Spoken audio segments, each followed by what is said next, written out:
Welcome back. The DorkLair feature figure for episode 64 is the Mythic Legions Advent of Decay Knubnik, the Goblin Assassin. And this figure was part of the massive Advent of Decay wave. This is Mythic Legions 2.0, and it went up for Kickstarter in, I think it was like February of 2016 is when I made my pledge. So, we're talking about quite a while ago, but it's finally out. The wave is huge. There's like 43 figures in this wave, including a bunch of goblins, elves, vampires, a lot of the same races, but as before, but as female. So you have like a female, I think, barbarian, a female orc, a variety of different female molds, and then you have some beasts. There's almost like if you take a look at, if you want to like search it up online, Faunus, and then a character named Thistlehorn, which almost look like Rocket the raccoon, and then Groot is like a tree man. But there's just like a huge variety of characters in this wave. This finally dropped in October. The shipments were going out pretty much the entire month. I got mine, I think, like the last week of October, maybe the first week of November. I picked up a couple figures. As you can see, there's 3 boxes back there. I have the Shadow Elf Warrior. I can do a review on that later. And then I also have the regular Goblin Legion builder. That's like their troop builder kind. It's a little less expensive and has, not quite as much paint application. So this here, this is a full-fledged figure. Knubnik has quite a lot of paint detail on him, and is just fully featured with lots of accessories and extra head and things like that. So let me get into the figure first and just talk about my overall impressions to start with it. I find this figure to be just absolutely stunning. I'm a huge fan of goblins. All sort of growing up, I always had a Magic the Gathering goblin deck, and these guys kind of just really just capture that in action figure form. The articulation is pretty good. The paint application, the sculpt and paint is where these things really, really shine. There's just so many like tiny little details and dirt and scuffing and patina and wash and dry brushing and all that kind of stuff on these figures. Just absolutely stunning paintwork. So let's start in on the sculpt here. The figure here is mostly armored. It's got a full like plate mail, essentially, armor all over him, with lots of different layering, but it's got really cool, sharp, pointed sort of detailing on it that gives it a real goblin feel to it. It's not a smoothed out sort of elf type thing. It's not refined. It's very, very goblin-like, very rugged and rustic and utilitarian and stuff like that. Lots of little wear and chip marks all throughout the armor. It's not a brand new suit of armor. I am not sure if I'm guessing that because they don't do a lot of different sculpts, they just reuse parts that these are all going to have the same kind of chipping and stuff like that, and the same kind of weathering and wearing in terms of the sculpt work on there. But it's really nicely detailed in that regard. You can, on the head, the helmet of this one, so he's got 2 heads. The first head is a helmeted head, and it's got some nicks and dents and bumps and scratches and things all over it. It's like a lot of the helmets on this, it's got a port for you could put in various different little accessories. The accessory this one comes with is a spike, which makes a ton of sense for goblins. I could even see, a goblin being named Spike. As far as the figure has like a loincloth and essentially like a belt with the same kind of fur sculpt work. It's like a soft rubbery plastic all around it. That if you were to pop, I haven't taken them apart yet, but if you can take the torso off, I believe, and then you could pop this off if you wanted. But it's sort of like a belt, loincloth, sort of skirt thing that goes all the way around. The figure comes with a nice variety of accessories. So he's got this axe that's really nicely detailed. It has a bone handle with it's all one piece, but it's got like what looks sculpted into it. It has what looks like leather straps and bolts keeping the blade attached to the bone. And the blade itself is nicely chipped. It's got a sort of a metallic silver to it. It's a really nice piece. Comes with a dagger for his assassinations, with some nicely detailed rust. The handle is a darker sort of grayish gunmetal type color, and then the blade is a shinier silver, and the handle itself has some rust dry brushing on it. It's a pretty good little piece there. And then the other weapon that he has is a mace. It's a long-handled mace. I mean, if it's almost, I would say it's at least 3/4 the height of him. So it's this massive thing with this wooden handle with lots of nice details on it.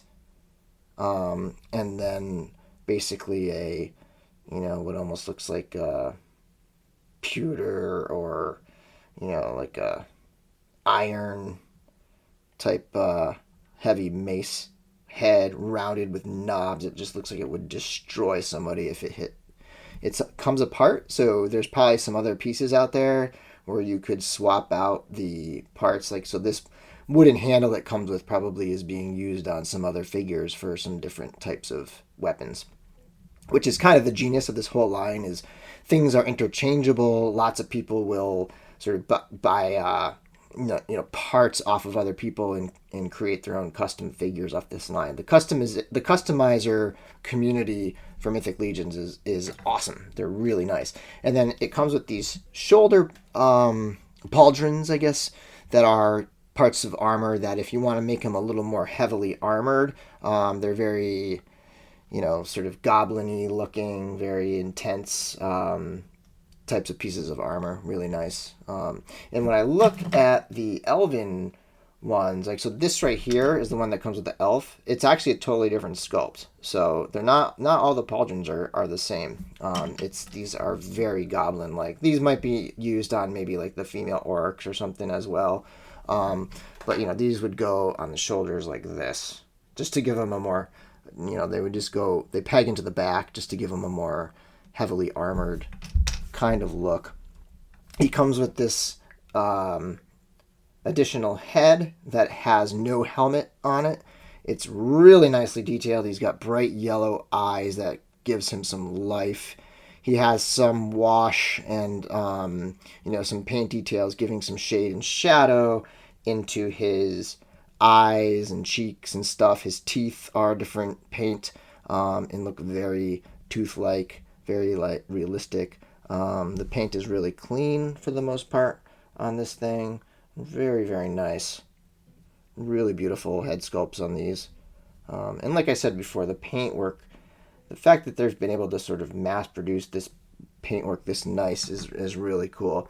He also comes with a neck piece of armor for his neck that I don't know what you call it. It's basically like a collar that goes around his head. And you pop his head off and put this collar around. And it's got these like teeth built onto it, like could be from like a tiger or something like that.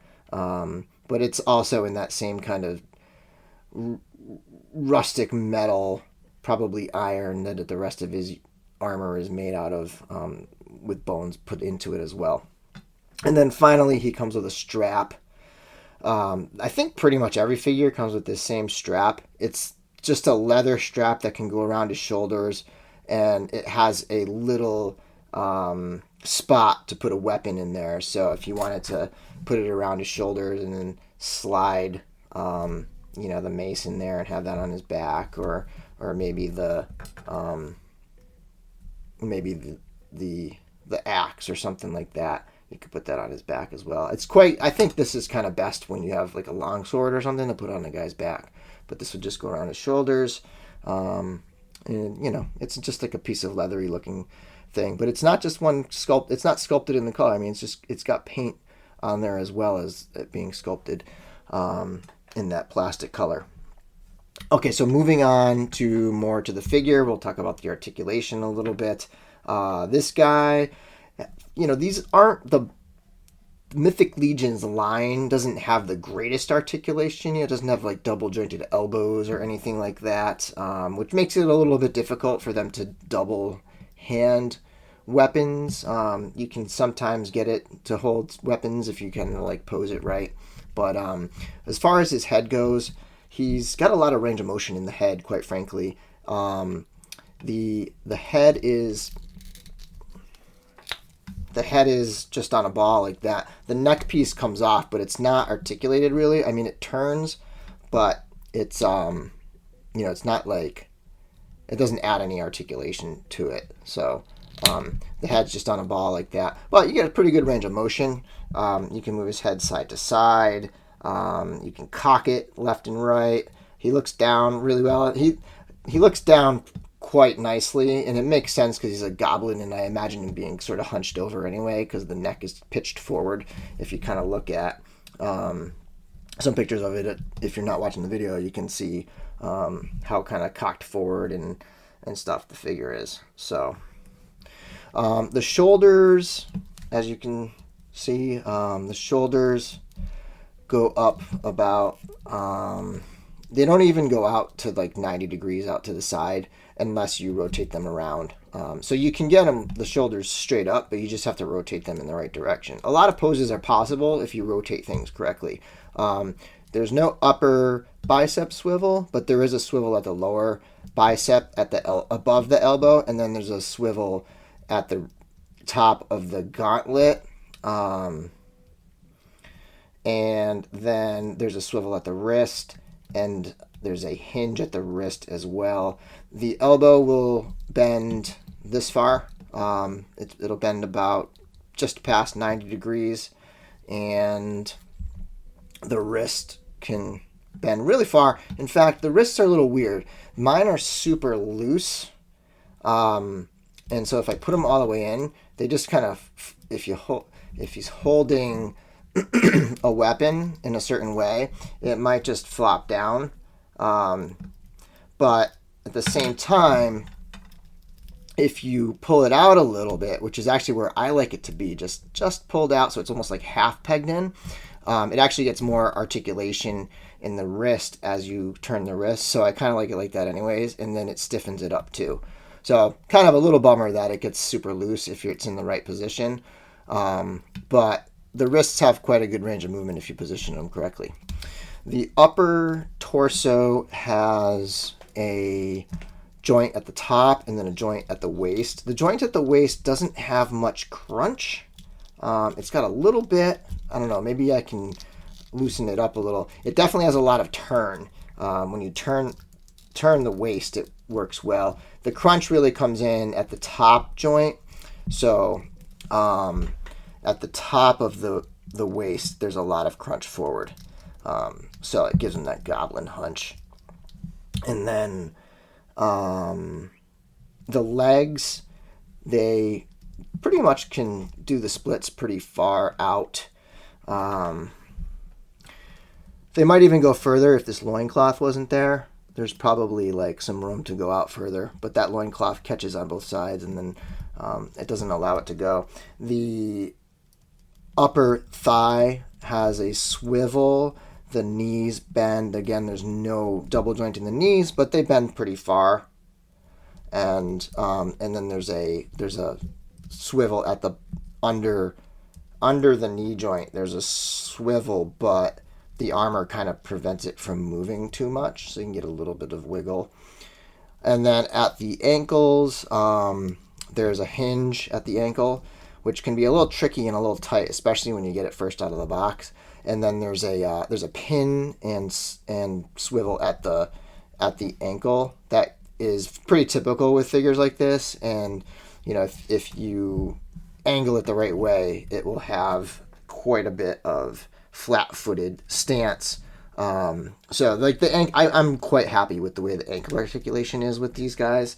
The stance can go quite wide with the way they hinge those ankles. So the articulation I think is pretty good. I'm not sure if I'm missing anything articulation wise here, because I'm trying to do a video as I do the audio review, and I'm trying to make sure that I don't just assume everybody can see this. So I'm quite happy with this figure. Quite frankly, I think it's just gorgeous. I think it just perfectly captures the way a goblin should look. You know, just gritty and nasty, and just a fantastic looking bad guy, you know. And I'm hoping to pick up more. I have been making some trades here and there, and I've been trying to scoop up a few more. But I didn't pre-order a ton. Some people order the entire wave, which is actually quite crazy. So, yeah, I don't know. I know that right now they're up on Big Bad Toy Store. They're a little more than retail, or they're a little bit more than what I should say is the Kickstarter price or the pre-order price directly through Four Horsemen Studios, which this figure and like the named figures, the sort of more deluxe figures, this elf and this goblin, these were $35 in the Kickstarter. And like the army builders were, I think, $22 for like pre-order, or maybe something like that in the Kickstarter. But then these, like this Knubnik guy, like he's $50 on Big Bad Toy Store, so there's a markup there. And then the Legion builder, like the army builder guy, so this guy here that I have not opened yet, is I think $40 on Big Bad Toy Store. So, you know, once the Kickstarter's over, it can be kind of tricky. I'm hoping they do an in-stock sale and I'll be able to pick up a few more. But it's really it's really like, it's a line that you can get carried away real quickly with this line. It's a fantastic line. Great looking figures. Mythic Legions. This is the Advent of Decay. At some point, I will come back with the Shadow Elf Warrior and maybe some of the other ones that I'm picking up in some trades and do some more reviews. But thanks for listening. Thanks for watching the video. Again, I apologize if it's a little rough. This is my first one I'm doing a video on, and I'm trying to double up. I'm trying to make sure that I do the video when I get a chance that can double as the review, so that I'm killing two birds with one stone. Otherwise, there would be real no way for me to get a video out there. So thanks for watching, and till next time.